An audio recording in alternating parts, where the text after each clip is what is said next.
ក្នុងការពេលវេលានេះខ្ញុំបាទសូមគោរពជំរាបសួរពុកម៉ែបងប្អូនទាំងអស់គ្នាជាទីគោរពរាប់អានស្វាគមន៍មកកាន់ Channel Mr. TaFa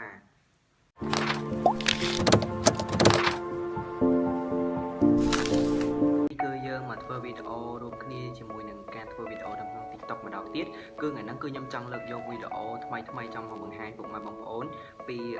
របៀបធ្វើម៉េចដើម្បីឲ្យលក្ខណៈថាវីដេអូរបស់យើងហ្នឹងគឺលោតែម្ដងអញ្ចឹងគឺថ្ងៃហ្នឹងគឺលើកទីចំណុចទី1ដែលខ្ញុំចង់បង្ហាញនោះគឺរបៀបធ្វើវីដេអូពេលកាន់អញ្ចឹងទៅគឺមានទឹកធ្លាក់តាមដៃយើងហើយទៅពេលហើយទី2គឺយើងធ្វើវីដេអូដាក់ដៃអញ្ចឹងឲ្យដូរពណ៌វីដេអូរបស់យើងហើយវីដេអូទី3គឺធ្វើដាក់ដៃអញ្ចឹងគឺចេញសិលនៅឡើងដៃយើងតែម្ដងហើយវីដេអូទី4នោះគឺបដូរឆើមពេលយើងដាក់ទៅគឺបដូរឆើមយើងលោតែម្ដងបាទអញ្ចឹងវីដេអូហ្នឹងគឺយើងទៅតាមដានទស្សនារបស់គ្នាតបាទមកឥឡូវយើងចូលមកវិធីទី1ទាំងអស់គ្នាគឺអត់ពិបាកទេពុកម៉ែបងប្អូនយកកន្លែងហ្នឹងមកកន្លែងនេះតមកចូលទៅហ្នឹងតមកទៀតគឺយើងយកកន្លែងនេះកន្លែងហ្នឹងពេលឲ្យទឹកមកហើយ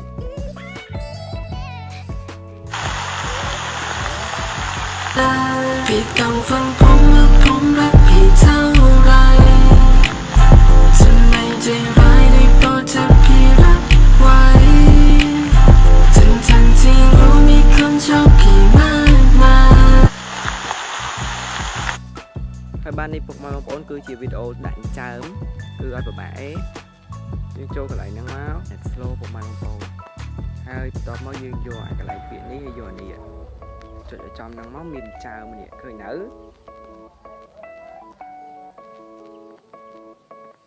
ដាក់ចើមបានច្រើនមែនតើបាទមកខ្ញុំខ្ជូរដល់10ពេលទេចឹងនេះដាក់ចើមបានច្រើនណាស់ពុកម៉ែបងប្អូនគឺខ្លាំងចើមនេះតមកពុកម៉ែបងប្អូនយកមកជីកយកកន្លែងខ្ញុំដាក់អំបងហ្នឹងមកហើយចេញសិលវាទៅមុន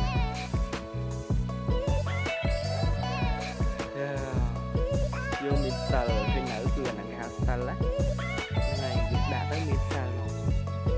ឡូយតែពុកម៉ែបងប្អូនពណ៌វាដូចណាហើយយើងចាំផ្លែណាព្រោះថាអ៊ីនធឺណិតស្លូជាផ្នែកពុកម៉ែបងប្អូនមែនតើខ្ញុំក៏តឹងចិត្តដែរបានឥឡូវគឺវាដែរយើងចុចយក magic ដែរហើយយកនេះ